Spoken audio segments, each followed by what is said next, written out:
5 वो चीजें जो मुझे मेरे YouTube स्टार्ट करते हुए पता होती। सबसे पहले ये चीज बनाने का मकसद ये है कि भाई देखो हर चीज वापस आ जाती है, अगर वापस नहीं आता तो टाइम वापस नहीं आता। आप लोगों की भी लाइफ में कुछ ऐसा एक्सपीरियंस होगा कि आप लोग भी सोचते होगे कि यार काश मेरे पास टाइम होता ना दोबारा से वहां वो चीज करने का, तो मैं उसको ऐसे करता और मेरी लाइफ फुल चेंज हो जाती। तो सिर्फ यही मकसद है कि भाई अब मेरे पास तो टाइम वापस आ नहीं सकता, वो it's done and gone now. लेकिन बेस्ट चीज क्या हो सकती है कि आज से साल बाद एक बंदा मुझे कहे कि नोमी भाई आपने मुझे वो बात की थी और उसकी वजह से मेरी लाइफ चेंज हो गई। सो 5 things that I wish I knew before starting YouTube. तो पहली चीज है उसमें, I wish I should have selected my idols right, कि भाई मैं अपने सही आइडल्स चूज करता। जब भी कोई बंदा यूट्यूब में आता है तो उसके जहन में ना कुछ लोग होते हैं कि भाई मैं इन जैसा कंटेंट बनाऊं, क्या बात है भाई। इस चीज की ना 2 वजह हैं। पहला, वो बंदा उनका लाइफस्टाइल देखता है कि भाई मतलब पैसा पूसा है भाई, क्या बात है, तो यार इन जैसा कंटेंट बनाऊंगा तो मेरे पास भी पैसा आ जाएगा। और दूसरा वो ये देखता है कि भाई ये कितना खुश रहते हैं यार अपने कंटेंट में, तो खुशी भी है और पैसा भी है, तो और क्या ही चाहिए यार जिंदगी में। यही वो 2 चीजें थी जो मैंने देखी उस वक्त और मैंने अपना आइडल चूज कर लिया। जिनको भी किया लेट्स नॉट गो देयर, वही बात है, it's done and gone now. अब मैं तो कुछ कर नहीं सकता उस बारे में। तो अब आगे पता चला कि भाई वो जिनको देखते थे कि वो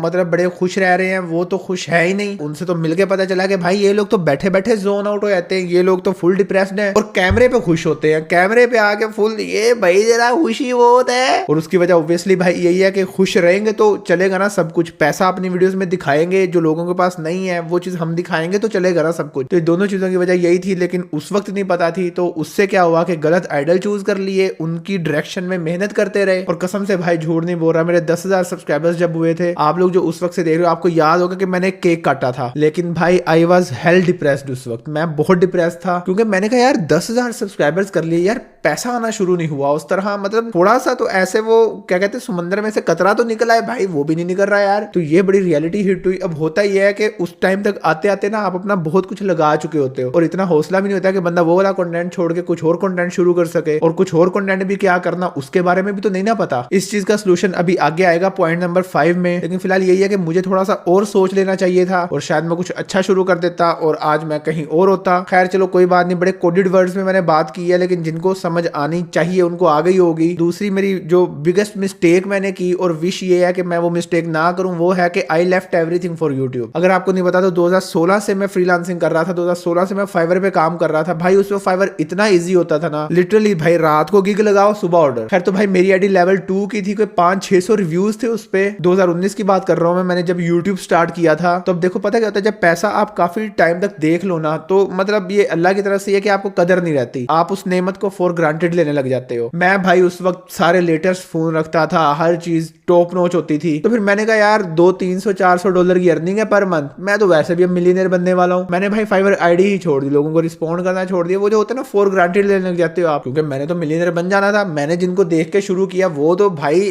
फुल अमीर, तो मैं भी अमीर हो जाऊंगा। लेकिन ऐसा हुआ ही नहीं, अभी तक नहीं हुआ भाई। अब जाके समझ आइए कि ओके पैसे किस तरह बनते हैं, लेकिन ये चीज सीखने में मुझे 4-5 साल लग गए और भाई बहुत अजीब टाइम देखा है मैंने। लेकिन अल्हम्दुलिल्लाह वी हैव मेड इट, कोई बात नहीं। लेकिन ना फिर बात वही आ जाती है, सारी चीज का मकसद यही है कि जो चीजें मुझे फेस करनी पड़ी हैं वो किसी उस बंदे को फेस ना करनी पड़े जो आगे आ रहा है कंटेंट में कि यार मैं भी करूंगा, और वो फिर अपनी जॉब छोड़ दे अपना वो। तो भाई इसको साथ साथ लेके चलो। कोई आप मतलब फुल वो नहीं है, आपको 200 मिलियन सब्सक्राइबर नहीं है कि आप फुल टाइम ऑल इन जाना है। ये ऑल इन जाने वाली बात पे भी मैं आता हूँ अगले पॉइंट में। तो दूसरा पॉइंट यही था कि मैंने अपना फाइवर खो दिया यार बेचारा। पॉइंट नंबर 3 है कि मैंने 2019 से कंटेंट क्रिएशन शुरू की, लेकिन मैंने सिस्टम्स नहीं बनाए। ये सिस्टम्स क्या होते हैं, कौन से टूल्स की बात कर रहा हूं मैं? तो जैसे कि मैंने बताया कि मैंने फ्रीलांसिंग छोड़ी और मैं यूट्यूब पे फुल इन चला गया कि भाई यूट्यूब ही करनी है। लेकिन फुल इन जाके भी हर 4 दिन बाद वीडियो आ रही है, हफ्ते बाद वीडियो आ रही है। What is this bro? तो अगर मैं एक स्मार्ट पर्सन होता, मैं क्या करता, मैं फाइवर करता रहता, वहां से लेट से $300 आ रहा है ऑन एवरेज। उस $300 में से मैं $100-150 का एक एडिटर रख लेता और उस एडिटर से अपनी वीडियोस को एडिट करवाता और वो अपलोड करता, और इस तरह मेरा फाइवर भी चलता रहता और मेरा यूट्यूब भी चलता। शायद यूट्यूब ज्यादा अच्छा चल जाता, क्योंकि एक साइकी है कि जब आपने अपने साथ टीम जोड़ी होती है ना, तो एक तो अल्लाह की तरफ से उनका भी रिस्क आपके साथ जुड़ जाता है, और दूसरा ये है कि आपको ये चीज पता होती है कि मैंने भाई एडिटर को पैसे देने हैं, मैं भाई काम करूं, मैंने कम से कम इतनी वीडियोस का जो बेंचमार्क है वो तो हिट करूं यार। तो अगर मैं इस तरह लेके चलता तो भाई ज्यादा बेहतर रहता। सिस्टम से क्या मुराद है कि आपके पास कम से कम अगले 5 से 7 से 10 टॉपिक्स लिखे होने चाहिए यूट्यूब वीडियोस के। नुमान साहब क्या करते थे, एक वीडियो बनाई फिर 2 दिन का रेस्ट है, ये अब हम करेंगे रेस्ट, बहुत एफर्ट कर लिया वीडियो में, उस रेस्ट के बाद सोचना शुरू करेंगे कि अगली वीडियो किस पे है। राइट, अभी मैं आज ही सोच रहा था कि अल्हम्दुलिल्लाह अब अच्छा चल रहा है कंटेंट भी, अभी टिकटॉक पे हम लोग एक्टिव हुए हैं। तो मैंने क्या किया, मैंने एक रात बैठा और मैंने एक ही रात में कोई 8 से 10 टिकटॉक वीडियोस रिकॉर्ड अपलोड कर दी। तो ये वो माइंडसेट है जो भाई मैंने 6 साल लगा के सीखा है। तो मेरी चौथी विश ये है कि भाई किसी तरह मैं बिजनेस को पहले स्टार्ट कर देता। हमारा जो टेक स्टोर है, खैर तो बिजनेस क्या कि ये जो स्टोर अपना ये मैंने अगर पहले शुरू किया होता तो चीजें बहुत डिफरेंट होती, शायद मुझे वो जॉब करनी ही ना पड़ती। तो ये मेरी एक काफी बड़ी गलती थी। और वही मैं कहता हूँ ना कि मैंने 1 साल के अंदर अंदर यूट्यूब में काफी चीजें ऐसी एक्सप्लोर की, सीखी। अब देखो बिजनेस का क्या, कितनी हेल्दी चीज है कि जो हमारे टेक स्टोर की प्रोडक्ट्स हैं ये मार्केट से कम रेट पे हैं इस वक्त। ठीक है, आप लोगों को सस्ती प्रोडक्ट्स मिल जाती हैं और आपने खरीदनी है ना तो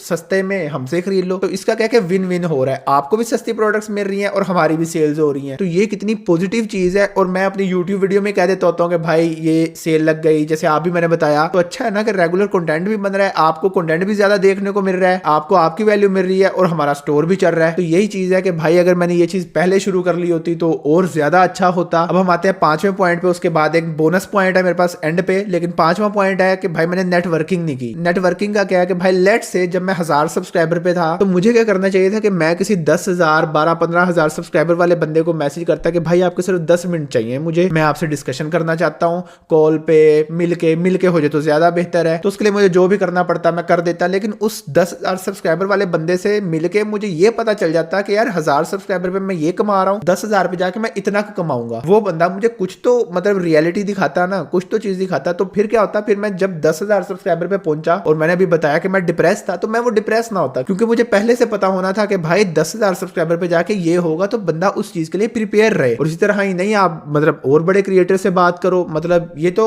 ऐसे कॉन्टेक्ट ही है ना। और ऐसा भी नहीं है कि भाई सारे इधर जालिम बैठे हैं, बड़े हेल्पफुल लोग भी हैं, लोग मदद करते हैं एक दूसरे की। आप उनको बताओ भाई आप मेरे सीनियर हो, मुझे लगता है आप मुझे थोड़ा सा गाइड कर सकते हैं, मुझे कोई शाउट आउट वगैरह नहीं चाहिए, मुझे बस वैल्यू चाहिए थोड़ी सी, मुझे आपको थोड़ा सा 10 मिनट वाला टाइम चाहिए, 15 मिनट चाहिए, कुछ भी ऐसा। तो इट इज टोटली फाइन। भाई मैंने पता नहीं कितने सीईओज के साथ मीटिंग की हुई है इसी तरह कि भाई आपका एक एक्सपीरियंस है, आपकी एक वैल्यू है। जैसे कि मैं हमेशा कहता हूँ किसी भी फील्ड में जाने से पहले कोशिश करो कि उस फील्ड के सीनियर के साथ 10 मिनट गुजार लो, 20 मिनट गुजार लो और उससे वैल्यू ले लो। आप उसको कहोगे ना भाई आप सीनियर है, मैं जूनियर हूं, मैं आपसे प्योर टिप्स लेने लगा हूं कि क्या ये वर्थ इट भी है, भाई वो बंदा आपको अंदर की वो बातें बताएगा। तो इससे फिर क्या होता है, लेट से आप 1000 सब्सक्राइबर पे हो और आपको 10,000 सब्सक्राइबर पे जाने में साल लगा और आपके माइंड में था कि 10,000 सब्सक्राइबर पे जाके मैं लाख रुपया कमाऊंगा। तो अगर 10,000 सब्सक्राइबर वाला बंदा आपको 1000 सब्सक्राइबर पे ही ये बता दे कि यार नहीं आप लाख नहीं कमाओगे, तो आप अपना गोल चेंज कर सकते हो, आप किसी और मेथड से लाख रुपया कमाने की कोशिश करोगे। So that's the whole point कि नेटवर्किंग बहुत जरूरी है किसी भी फील्ड में। तो ये थे वो 5 पॉइंट जो मैं अगर यूट्यूब के स्टार्ट में मुझे पता होते हैं ना तो भाई लाइफ चेंज होती है। लेकिन एंड पे एक बोनस पॉइंट भी है, वो ये है कि भाई नेगेटिव कंटेंट ना बनाओ। बेशक अगर आप अभी स्टार्ट कर रहे हो, करना चाहते हो, लेकिन नेगेटिव कंटेंट ना बनाओ। इसकी ना 2-3 वजह हैं। सबसे पहली वजह ये है कि वही वाली बात कि क्या पता अल्लाह ने किसी के ऐप को छुपा के रखा और आप मतलब नेगेटिव कंटेंट, रोस्टिंग कंटेंट बनाओ तो आप उसको एक्सपोज कर दो। दूसरी वजह ये है कि जब आप नेगेटिव कंटेंट बनाते हो तो हर वक्त आप ना फुफ्फो की तरह लोगों की बुराइयां ढूंढते रहते हो, आपका अपना माइंड बहुत नेगेटिव हो जाता है। और तीसरी बिजनेस पॉइंट ऑफ व्यू से ये बात है कि आपको स्पॉन्सरशिप्स नहीं मिलती। आप देखो ये नोमी वाले चैनल पे मतलब जब मैं रोस्टिंग किया करता था भाई कौन सा स्पॉन्सर आता था, मुझे कोई स्पॉन्सर नहीं आता था। लेकिन अब तो आपके सामने ही है। फिर तो नेगेटिव कंटेंट नहीं बनाना, हेट वाला कंटेंट नहीं बनाना और बाकी तो गुड सीन्स है भाई। तो ये वो चीजें थी जो मैं मतलब अगर मुझे यूट्यूब स्टार्ट करते हुए पता होती तो बहुत अच्छा हो जाता। लेकिन अब मुझे नहीं पता तो मैं फिर आपको बता रहा हूँ कि भाई आप लोग इन पे अमल कर लेना अगर कोई बंदा कंटेंट में आना चाहता है तो चलो जी, that was it for this video. उम्मीद करता हूँ आप लोगों को वीडियो पसंद आई होगी और बस अब मैं चलता हूँ, हम लोग मिलेंगे वीडियो में, तब तक के लिए बाय।